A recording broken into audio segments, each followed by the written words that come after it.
My name is Grace. I'm 33 years old. Late at night in the hospital, I was holding my newborn twins in my arms, my body still trembling after the C-section, when Ethan, my husband, walked in. He didn't bring flowers, didn't bring milk, not a single kind word. In his hand was a freshly printed divorce paper, the ink still sharp and scent. I looked up, hoping for a smile, hoping for his arms to wrap around this tiny new family we just created. But instead, I heard his voice drop cold, distant like a blade slicing right through my heart. My mother said, "If I want to keep my place in the family, I have to leave you and the babies." Ethan's hand trembled as he signed the papers right in front of me. Every stroke of the pen felt like it erased all the love we had ever shared. I sat frozen, clutching the two fragile lives in my arms, trying to comprehend what had just happened. How could the man who once promised to protect me for life turn his back in the most vulnerable moment? Have you ever been betrayed by the one you trusted most right when you needed them the most? If you were me, what would you have done? Share your thoughts in the comments, hit like, and subscribe to the channel to support the stories I bring. Because my journey doesn't end here. This was only the beginning of a path filled with tears, strength, and turning points I never imagined. I still remember so clearly those early days, before the Carter family's shadow loomed over everything. Back then, I was just a young interior architect fresh out of school, full of hope for a new life in a big city where I could challenge myself with bold, creative designs. I moved to Boston with just a few outfits, a small suitcase, and a heart full of excitement. No one in my family thought I'd find true love here. That day, the fall sky was golden. I was sitting in a little cafe downtown, sipping cappuccino and sketching ideas for a small project. Suddenly, a man's voice came from behind me. "Excuse me, is this seat taken?" I looked up and met a pair of clear blue eyes, bright like a lake under afternoon sun. The man smiled, a gentle, warm smile that lit up the space around me. He introduced himself as Ethan Carter. At the time, I simply thought he was a polite stranger who happened to stop by. He asked about my sketches, complimented a few details, and listened intently as I talked passionately about my work. No arrogance, no airs. I remember thinking, what a rare, thoughtful man. I had no idea he carried the Carter name, one of the most powerful real estate dynasties in America. In the days that followed, we stayed in touch. Ethan often texted small questions about design, sometimes just as an excuse to chat. He'd invite me for walks along the Charles River, take me to cozy, humble restaurants instead of high-end places. He never flashed money, never mentioned his family. Instead, he listened to my stories about growing up in the suburbs. With him, I felt safe. We grew close quickly. I couldn't hide my joy when I realized he was nothing like the rich, cold men you see in movies. He was simple, so much so that I forgot anything might be unusual about his background. One winter evening, snow blanketed the streets. After dinner, Ethan walked me home.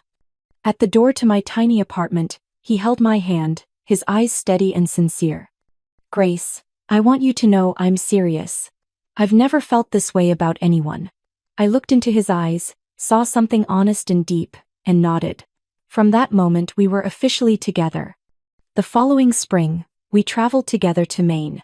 I still remember that morning on the beach, wind whipping through our hair, when Ethan suddenly pulled out a small box. Inside was a silver ring with a bright blue stone, simple but shining. "Grace, will you marry me?" I choked up, tears streaming down my face. I never thought I'd accept a proposal so soon, but my heart had and never felt more certain. I threw my arms around him and said yes, full of joy.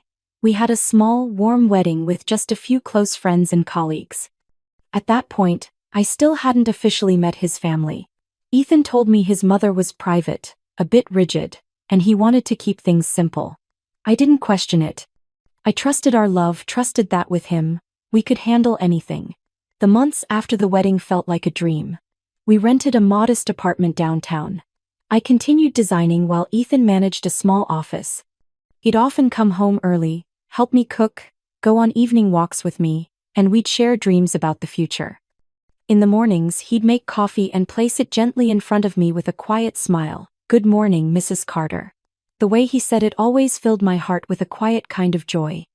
I could feel his care and gentleness every day, When I was overwhelmed with work, he'd encourage me, "You're incredibly talented, Grace. One day, you'll design a building everyone in this city will talk about." Those words lit a small fire inside me, helping me hold on to my passion. We had movie nights under warm blankets, candlelit dinners we cooked ourselves. I started to believe that real happiness lived in those simple things. I felt lucky to have found a man who was both genuine and deeply loving. When I found out I was pregnant, I was scared but filled with hope. Ethan held me for a long time and whispered, "We'll raise this child together. I promise I'll always be here." I believed every word, believed it down to my bones. To me, Ethan was the dream husband and father every woman wished for.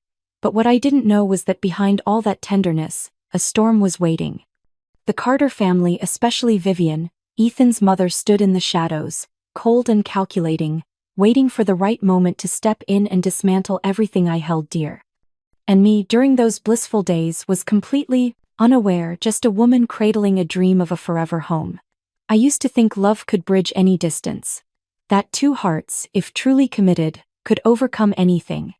I never imagined my love would have to stand against a force so powerful, a world where money and legacy could crush everything in its path.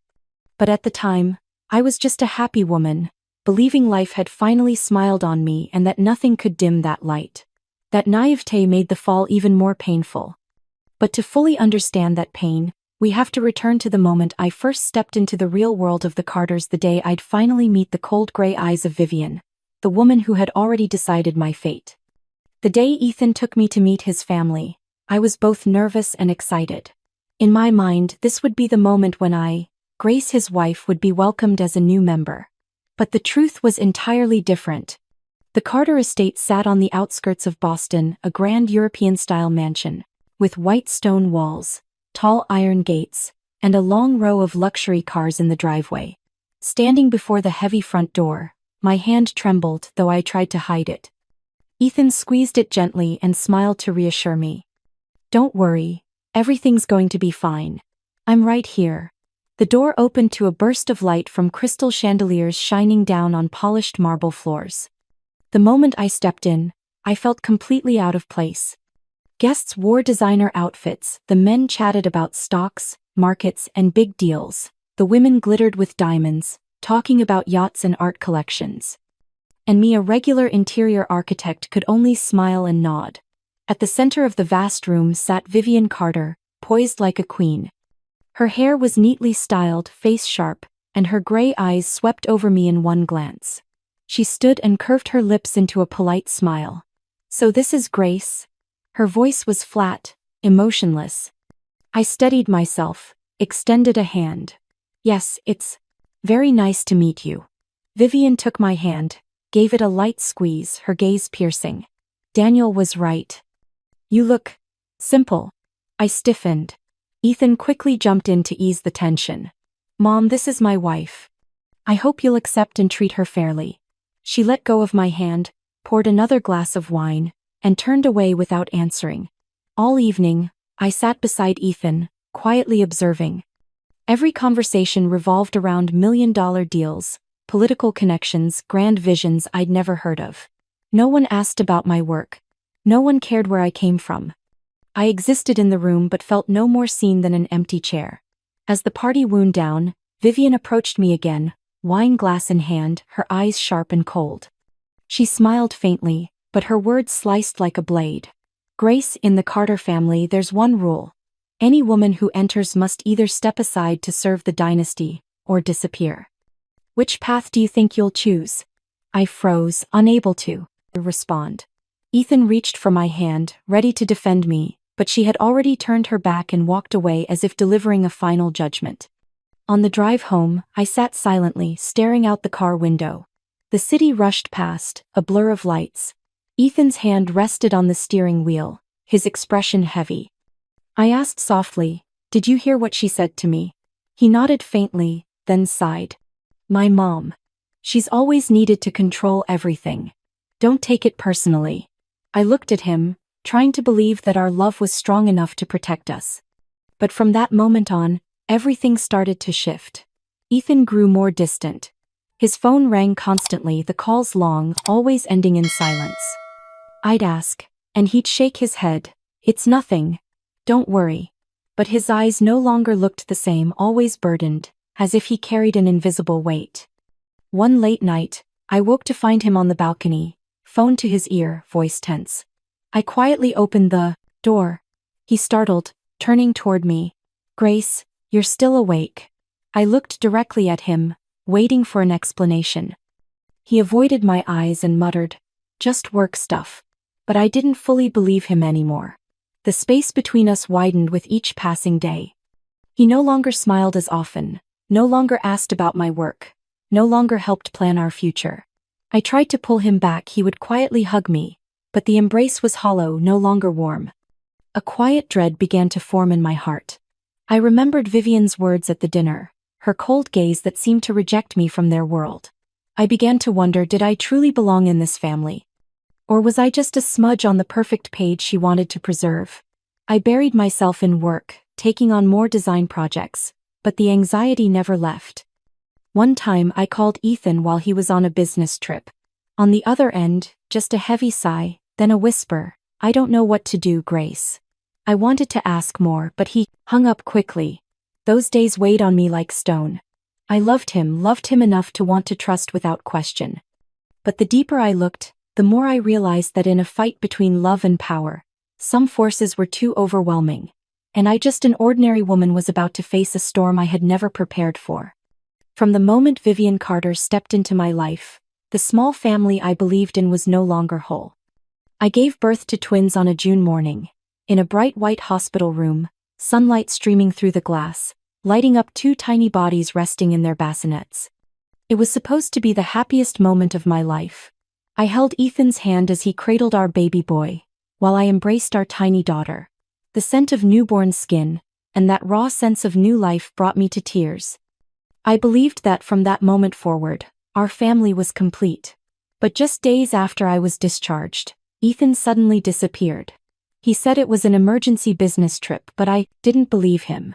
Those long nights in our small apartment, my babies crying non-stop, my body still aching from the C-section, my heart in turmoil, were marked by his absence.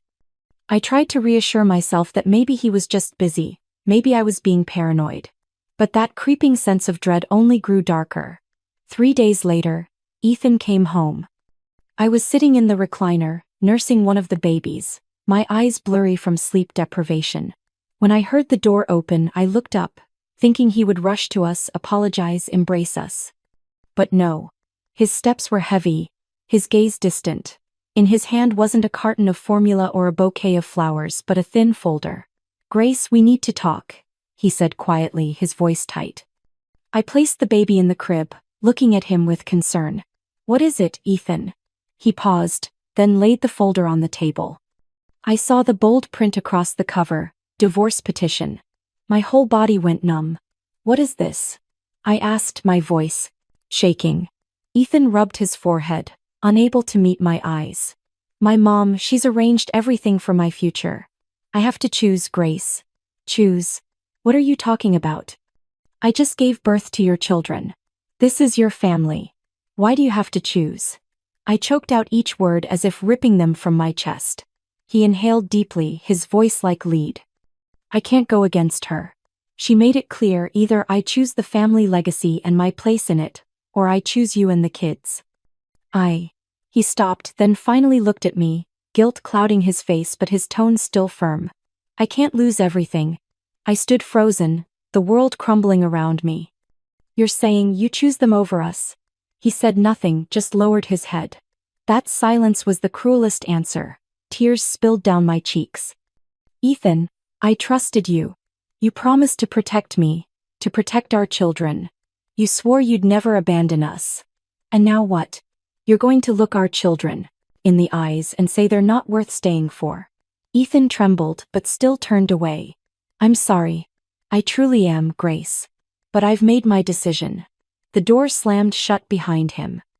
The apartment fell into an eerie silence, broken only by the crying of my babies. I collapsed to the floor, hands clutching my still sore stomach, my heart shattered into pieces. There are no words for what it feels like to be abandoned at your weakest. The days that followed were a nightmare. I was still healing physically, yet had to care for two newborns. Every night, they cried in turns, and I was so exhausted I often passed out in the rocking chair without even realizing. In my mind, the image of Ethan signing those divorce papers haunted me. Friends called to check in, I couldn't bring myself to answer. I couldn't bear admitting my husband had left right after our children were born. I withdrew, living in a quiet world with just the twins. The savings dwindled quickly. I was forced to sell my wedding ring, the only remaining symbol of our happier days. As I handed it to the pawnshop owner, my hands trembled. My heart ached as if letting go of my final thread of hope.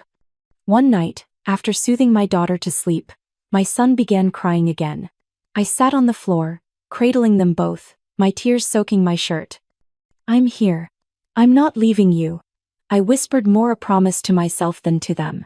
In that moment, I realized if I fell apart, they would have no one left. So I began to get back up. I told myself I had to be strong, even if every step felt like walking on broken glass. Every morning, after feeding the babies, I'd turn on my laptop and apply for jobs, sending out dozens of applications. But most came back rejected. The reasons were always the same. A brand new single mom couldn't handle the workload. Some employers even said outright, "You should stay home and raise your kids."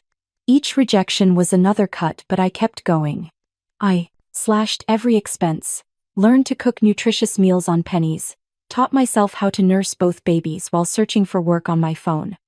One day, watching them sleep, I noticed their clothes were worn, a few with unraveling seams. I remembered the sewing skills my mom once taught me. I borrowed an old sewing machine from our neighbor and started mending their clothes. As I stitched, I thought, why not try to make something better for them? Maybe a new life begins with the smallest things. I didn't know what path lay ahead, but deep inside, a small flame had been lit, a flame born from determination, from a mother's instinct, and from pain transformed into power. Ethan had chosen his road. Now I had to choose mine for the three of us. And that was the beginning of a journey none of us could have ever predicted. I once thought I'd never recover from those long, dark days. After Ethan left, the tiny apartment felt too big for a woman recovering from a C-section, and two newborns. At night, their cries alternated with my own muffled sobs. Sometimes I just sat there, holding them tight, my tears soaking the pillow, not knowing how I'd survive the next day. My body still ached. The incision hadn't healed yet, but it was the emotional pain that felt like I was falling into a bottomless pit. I'd lost my job during maternity leave, and even when I tried to return, no company wanted to hire a single mom with newborn twins, someone seen as inflexible and tied down. Every time I opened my email and read another cold rejection, I felt invisible in this fast-moving world. One night, after putting my daughter to sleep, I looked over at the nearly empty formula container. My hands shook as I realized I didn't have enough money to buy more. I opened the cabinet and pulled out a small velvet box. Inside was my wedding ring, the last piece of what once seemed like a beautiful chapter. I held it, my chest heavy. The next morning, I walked into a pawn shop, my hand trembling as I placed the ring on the counter. The shop owner nodded, named a price. I bit my lip, nodded back, trying not to cry. When I held that small handful of cash, it felt like I'd just cut the last thread connecting me to the past. On the way home, I stopped at a milk store and bought 2 cans of formula. I held the bag like I was holding their lives. In that moment, a thought rang loud and clear in my mind. I will not let these children grow up being looked down on. I have to do something. Even if I'm exhausted, I have to get back up. In the days that followed, I started digging through my old sketchbooks. I used to be an interior architect, passionate about creative lines and functional living spaces. I couldn't take on big projects now, but I could do smaller jobs from home. I started designing bedrooms and living rooms for friends and acquaintances, slowly expanding through classified listings. One afternoon, while working on a design on my laptop, my son suddenly wailed. I rushed over, picked him up, one arm cradling him, the other typing on the keyboard. I laughed through my tears. "Sweetheart, I'm going to make it. We're going to get through this." Even though the design jobs only brought in a few $100s a month, at least I felt useful again. I began learning how to sell products online. I researched e-commerce platforms, how to take good product photos, how to write descriptions that attract customers. At that time, all I had was an old laptop, a phone with a blurry camera, and the determination to keep the three of us from going hungry. During the day, I worked while the babies slept sketching and editing. At night, after they finally drifted off, I stayed up until 2 or 3 in the morning reading guides, teaching myself how to manage orders. The blue light from the screen cast shadows on my gaunt face, but inside, I started to feel the flicker of something new hope. I tried sewing a few decorative pillows and tablecloths, then photographed them and posted them for sale. At first, no one paid attention, just a few views, then silence. I was disappointed, but when I thought about my children's innocent eyes, I kept going. I improved little by little, learned to take clearer photos, adjust the colors, and write honest descriptions. One day, a young mom bought a pillow I made to decorate her baby's nursery. She messaged me, "Thank you, this is so cute and it even smells like fresh fabric." I stared at those words as tears rolled down my cheeks. Not because of the few dollars, but because I no longer felt useless. I had made something that brought a smile to someone else. I gradually found a new rhythm. In the morning, I made bottles, fed the twins. At noon, I squeezed in time to sew or sketch. At night, I read about online business. Whenever I felt completely drained, I reminded myself, "Grace, you can't fall apart. Your kids need you." The tiny apartment turned into a workspace. One corner of the living room filled with fabric. The sewing machine clattered deep into the night. I worked until my hands blistered, my back throbbed, but whenever I saw my babies sleeping peacefully in my arms, I knew every sacrifice was worth it. One day, I went out to mail a package, pushing the old stroller with a bag of goods slung over my shoulder. Strangers glanced at me, then quickly looked away. I could feel the pity in their eyes, sometimes even disdain. I gripped the bag tighter, whispering to myself, "Keep looking. One day, I'll show everyone that even a woman who was abandoned can rise again." The road wasn't easy, but it hardened me. I learned to be stronger with each passing day, not just a woman crying in the dark anymore. I became a mother who raised her children while rebuilding life from nothing. I never imagined how far I would go. I only knew I had to live to be the foundation for my babies. And that determination opened a path I never expected. A path that transformed me from a broken woman into someone who could stand and seize her own future. One September afternoon, I sat by my old sewing machine, stitching scraps of fabric into a small quilt for the twins. I had only planned to make a few pieces to decorate their room, simple but warm things like star-shaped pillows and soft patterned curtains. When I saw how cozy the room looked, a thought crossed my mind. Why not take some photos and post them online? I placed the twins in their crib, laid the new quilt beside them, let the sunlight pour in, and snapped a few shots. I didn't expect anything, just uploaded the pictures with a caption, "Handmade with love to make my baby's room warmer." Then I went back to sewing and caring for them, not thinking much of it. A few days later, I got a message from an unknown account. A woman introduced herself as a mom with over 100,000 Instagram followers. Her name was Melissa. She said she had stumbled across my photo and asked if I was selling those items. I froze.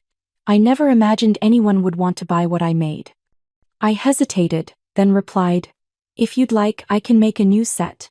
Melissa ordered immediately and paid in advance. I stayed up 2 straight nights sewing with care, choosing the softest fabric, stitching every seam neatly. When I shipped the package, I was so nervous I triple-checked the address, afraid one mistake would ruin everything. A week later, Melissa posted. She shared a photo of her baby girl hugging the star pillow I made, with a caption, "I stumbled upon an amazing little shop. Better quality than most big-name brands." The post got tens of thousands of likes, thousands of comments asking where to buy. My phone nearly exploded.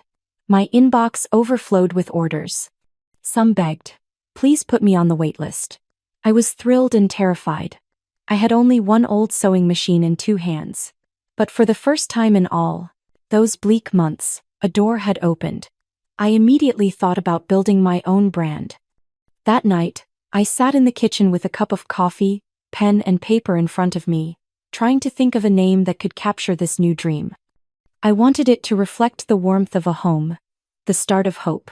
After hours, I wrote down 2 words: bright nest. A nest glowing with light. I smiled, feeling like that name had been waiting for my journey. I began designing a logo, building an online shop. I photographed products in natural light, wrote descriptions from the heart, handmade with all the love a mother has for her child. I didn't have a budget for ads, but Melissa's post had already pushed my tiny name beyond the walls of my cramped apartment. Orders flooded in. I worked to the point of collapse, some nights staying up until 3 a.m., hands trembling, still stitching one careful line after another.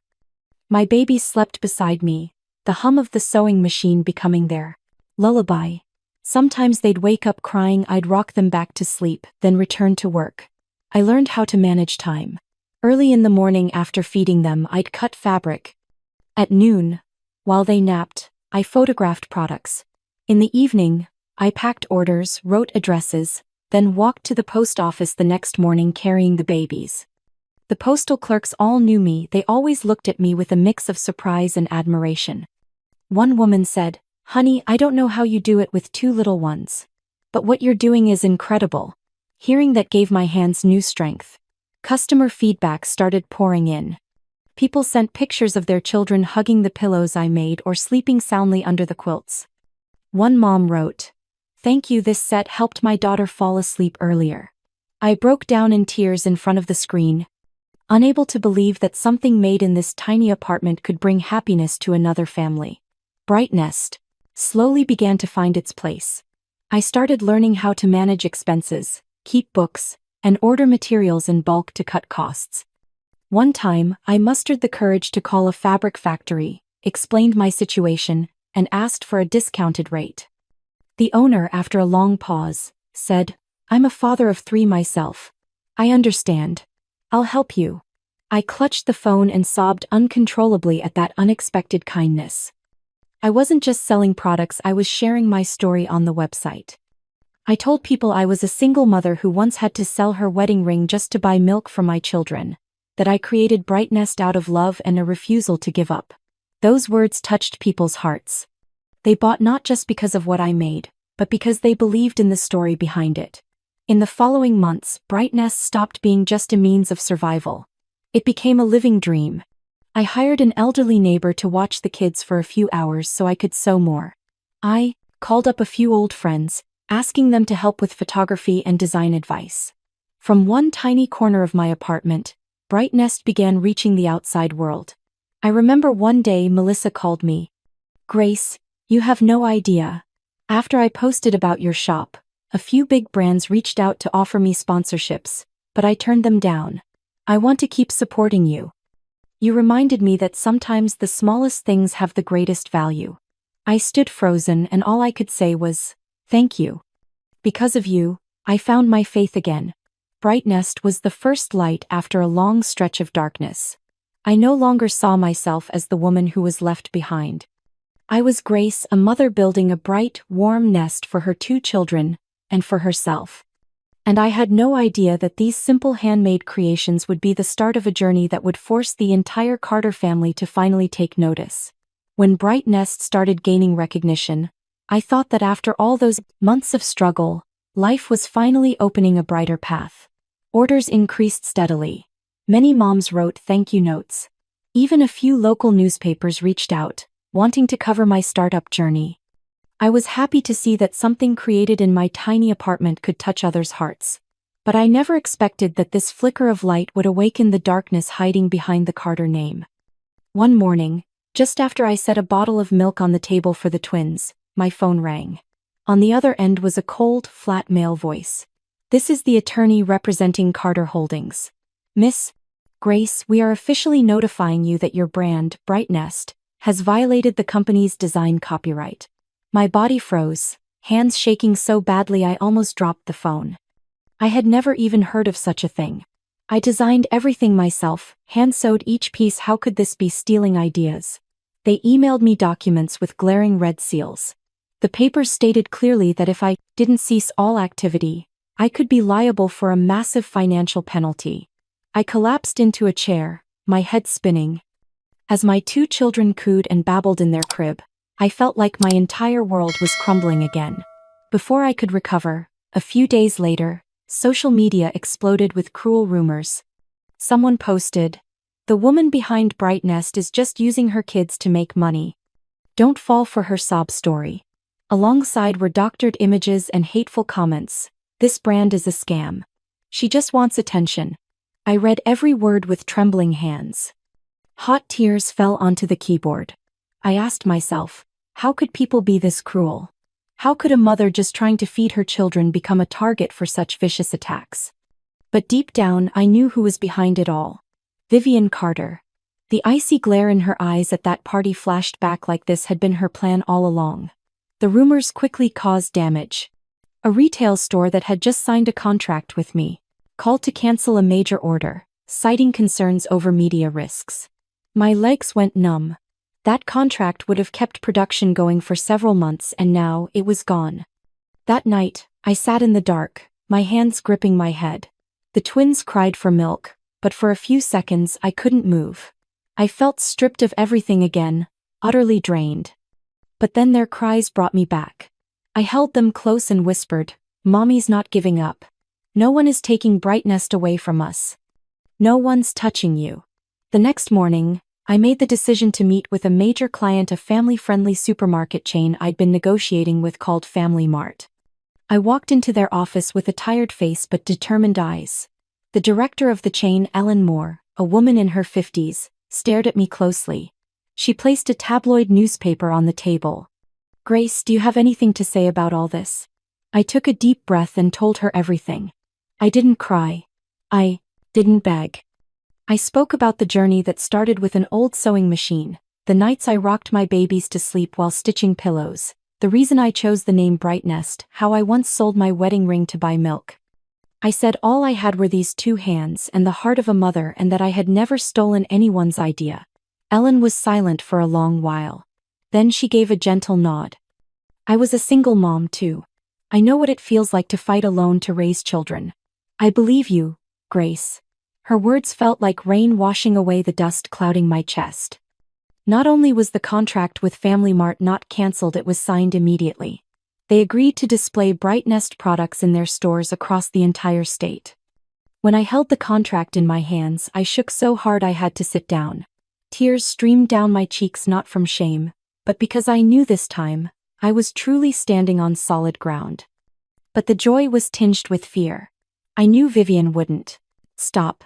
That woman would do anything to erase me from Ethan's life and from the Carter family legacy. She didn't just want me gone. She wanted to destroy my name, my career, and the future I was trying to build. That night, I watched my children sleep and whispered to myself, "I've won a battle, but the war is far from over. We need to be ready for the storms ahead." I didn't know what tricks she'd try next, but I was sure of one thing. I would never let Vivian take Bright Nest away. I would never let her rob my children of their right to a decent life. And in that very moment, I understood more deeply than ever my real enemy wasn't poverty or abandonment. It was a powerful woman, Ethan's mother, willing to destroy me completely just to protect what she called the honor of the Carter family. One crisp autumn morning, as I was packing boxes for shipping, I got a call from an unknown number. A vibrant woman's voice came through the speaker.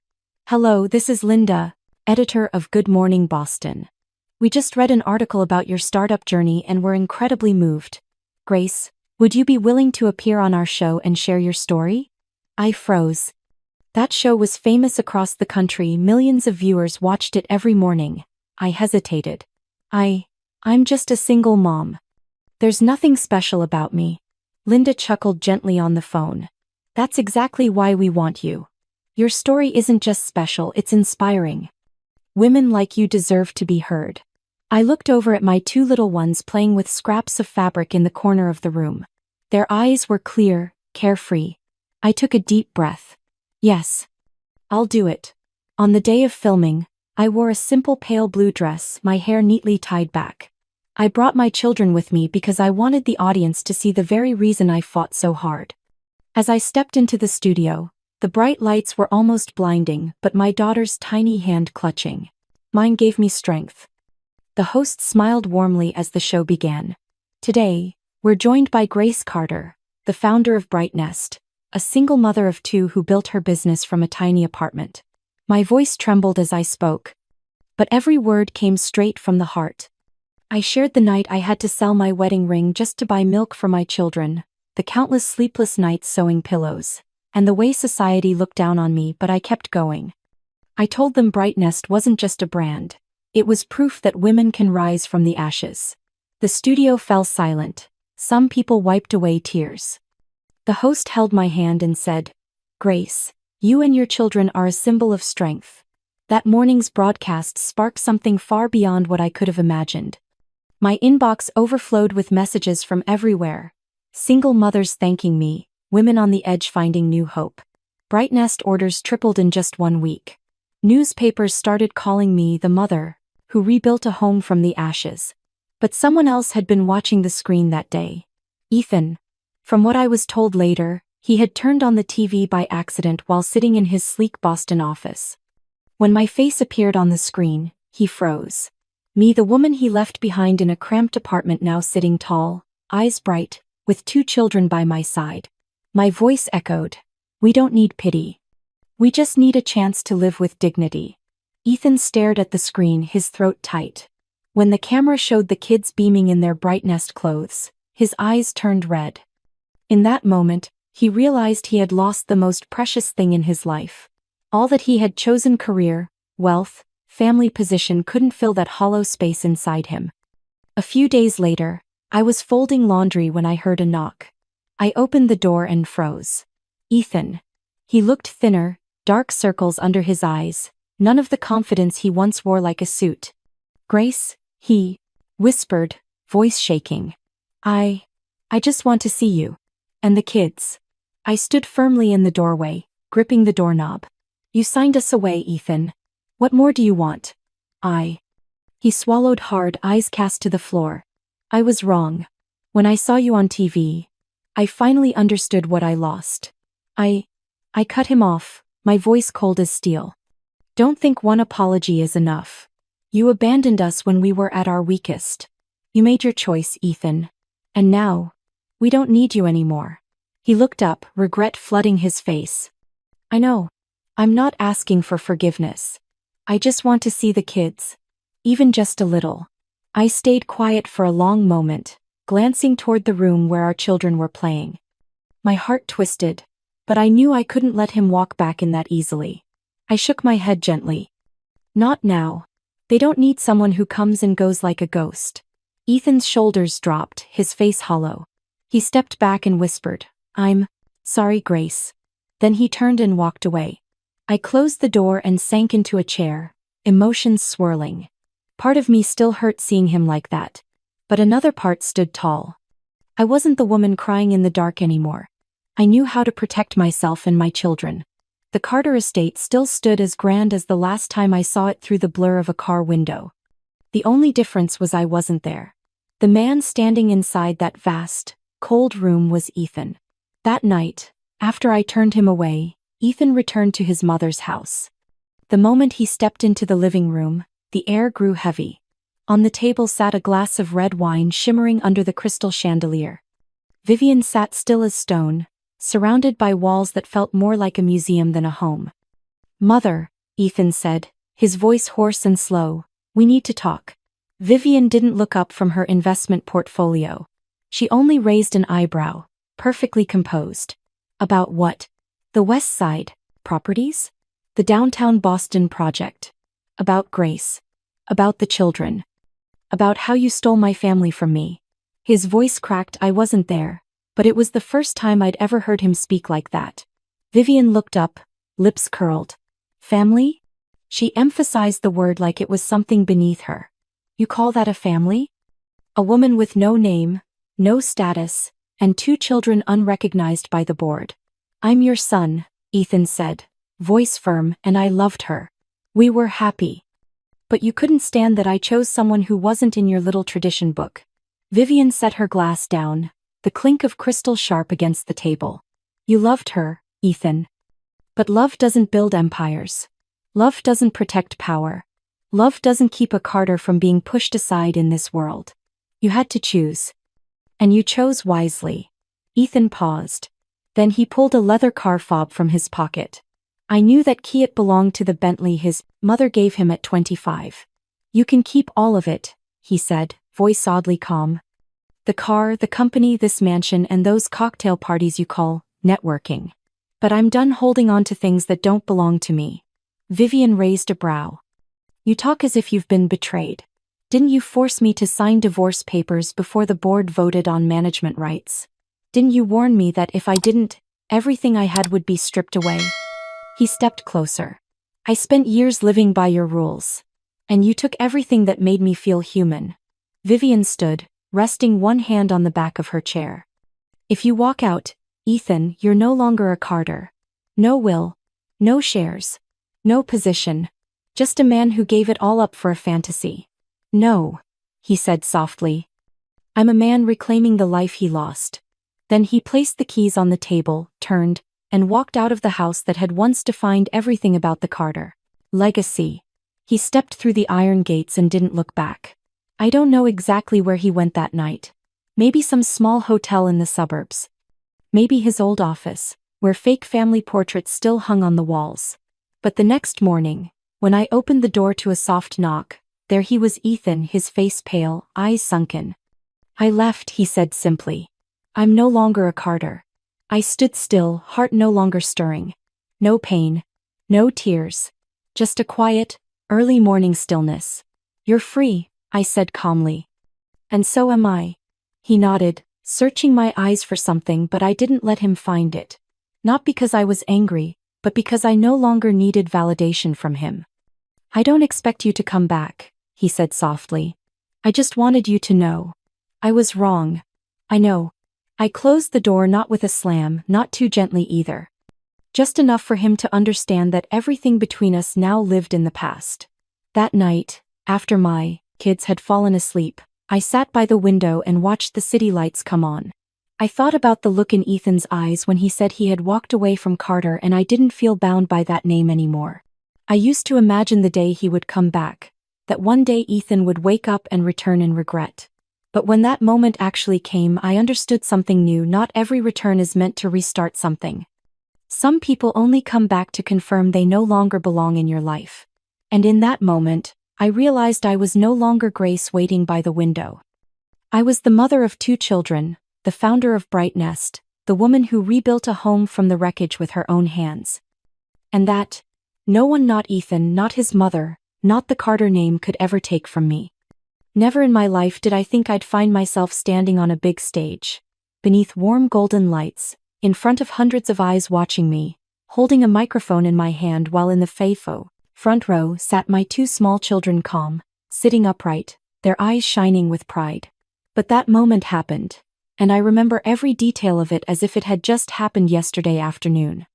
It was the annual conference hosted by an organization that supports women entrepreneurs, held in New York. I had been invited as the founder of Bright Nest, the fastest-growing home goods brand in the northeastern United States, for 2 years in a row. As I stepped onto the stage, I wasn't wearing designer clothes or some extravagant blazer. I wore a simple cream-colored dress with a round neckline, made in the very workshop I currently partner with. Around my neck was a delicate chain holding a tiny bird's nest charm, the logo of Bright Nest. The host introduced me with a voice full of emotion. Please welcome to the stage, Grace Carter, a single mother, a warrior of resilience, and one of this year's top 10 most influential women, as voted by Forbes. I stepped out to applause. Through the dazzling lights, I could still see my 2 children sitting side by side. My son wore a pale blue button-down, my daughter in a soft pink floral dress, both of them sitting so seriously, like they were in a classroom. Their eyes met mine, and I smiled. I took a deep breath, raised the microphone, and began. I'm not standing here to tell a success story. I'm here to remind us of something I once forgot. That a woman, a mother, when pushed to the edge, when she thinks she has nothing left, can still create something extraordinary. If she doesn't give up. The first round of applause came from the right side of the room. I continued, slowly, not trying to impress. I didn't defeat anyone. Not the husband who left me, not the family who once saw me as a burden. I only defeated myself, defeated fear, defeated the voice in my head that screamed I wasn't strong enough, that I would fail. A silence swept through the hall. I saw eyes shimmering. Some nodded. Others placed their hands over their hearts. I knew they understood. Brightnest wasn't born out of business ambition, it was born out of survival. It wasn't created to make money. It was created to protect a home I thought had already crumbled. Every pillow, every towel, every seam, is proof that I am still here. I paused for a beat, then looked toward my children. And if there's anything I'm most proud of, it's not being honored by Forbes. It's not that my brand is now present in 42 states. It's those 2 kids sitting in front of me today. They are the reason I began. And the reason I'll never stop. At that moment, my daughter tilted her head, smiled brightly, and clapped first. Her little brother looked at her, then clapped too. Just seconds later, the entire hall erupted in thunderous, overwhelming applause. I bowed my head, tears welling not from weakness, but from knowing I was fully alive in every beat of this new life, in life I had rewritten with my own hands. After the conference, I was surrounded by dozens of women. Some were seasoned entrepreneurs, some just starting out, and some were simply mothers who came to me as if seeking a fellow traveler. One older woman with salt and pepper hair took my hand and said, "Grace, you're not just a role model for the young. You made me, at 58, want to start again." I smiled and gently replied, "It's never too late. A home can always be rebuilt as long as we're still standing." That same week, Forbes released a special issue honoring the year's most influential female entrepreneurs.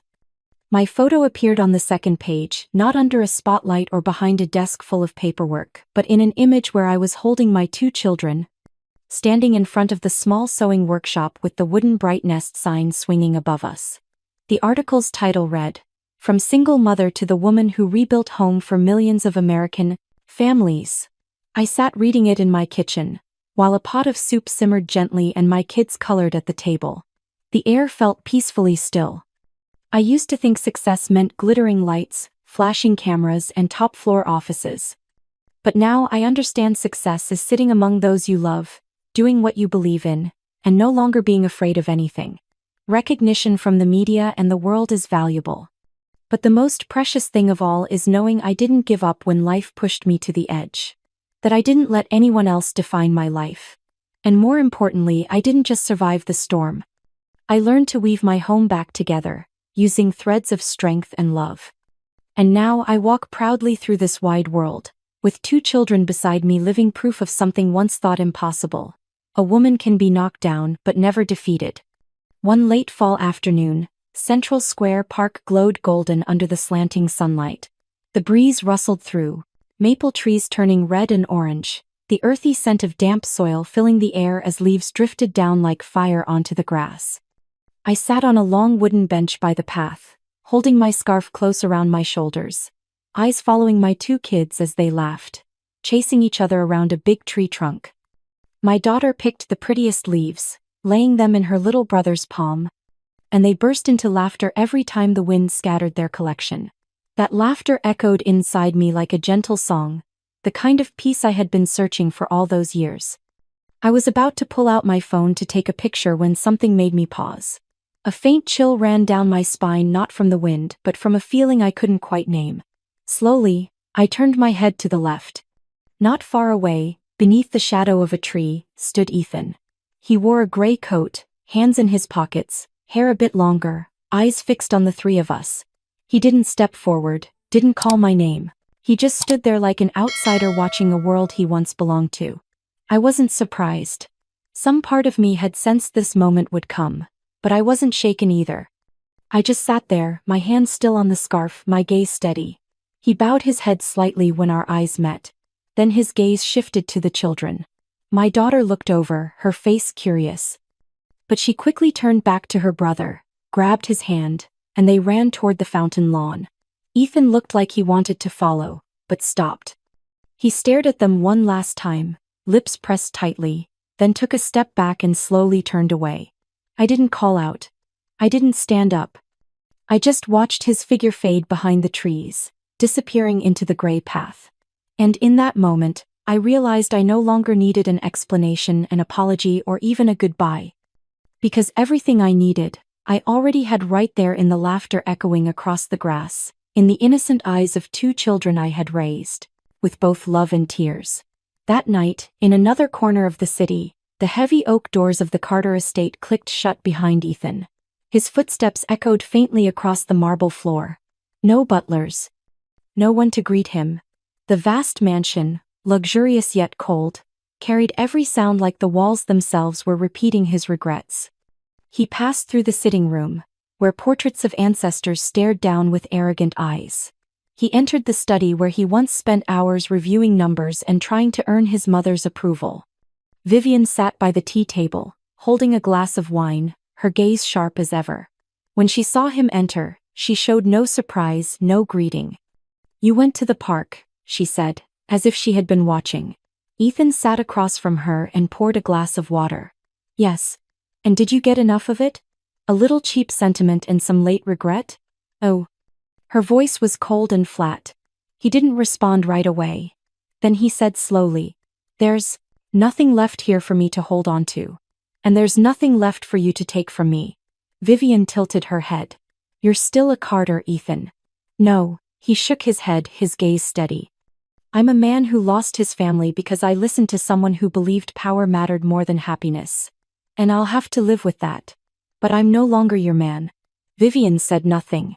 She didn't argue. She set her wine glass down, stood up, and walked toward the window. Her silhouette looked thinner than before, the proud posture she once carried now worn by a quiet fatigue she refused to admit. "The Empire's still here, after all," she whispered. "Yes." Ethan stood up, adjusted his collar, "and you can keep it. Alone." He turned and walked away, not waiting for a reply. The door closed softly behind him, but it sounded like the final period on a long chapter between them. At that same moment, I was sitting by the bed, reading a bedtime story to my kids. There was no princess, no prince on a white horse, just a mother living in a small house, lighting up her kitchen every day with her hands and her love for her children. And then, "Was she happy, Mommy?" my daughter asked as I closed the book. I looked at her, then at both of them curled under the blankets, hair tousled from a long afternoon of play. I smiled, leaned down, and kissed each forehead. "Yes," I whispered gently, "because she made her own happiness." Outside the window, the streetlight cast a warm golden glow across the bedroom wall. I sat for a few more minutes, watching them sleep.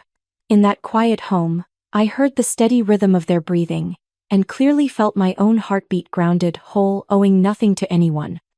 I closed the curtains, stepped softly out of the room, and gently pulled the door shut, my heart calm as if the whole world now rested in the arms that once held my babies and rebuilt my life.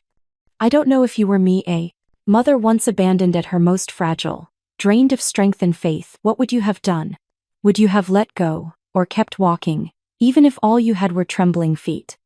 My story may not be like anyone else's, but I believe that somewhere out there are women who've fallen, who've cried in the dark when no one knew. If you've ever felt pushed out of your own life, I hope you understand this. You have the right to rewrite it, page by page, in your own voice. What do you think about the path I've walked? Have you ever stood at the edge between pain and becoming whole again, like I did? Please share your thoughts in the comments below. I truly want to hear your stories from your heart because I believe that no matter how different our lives may be, pain and the strength born from love are things we can all understand.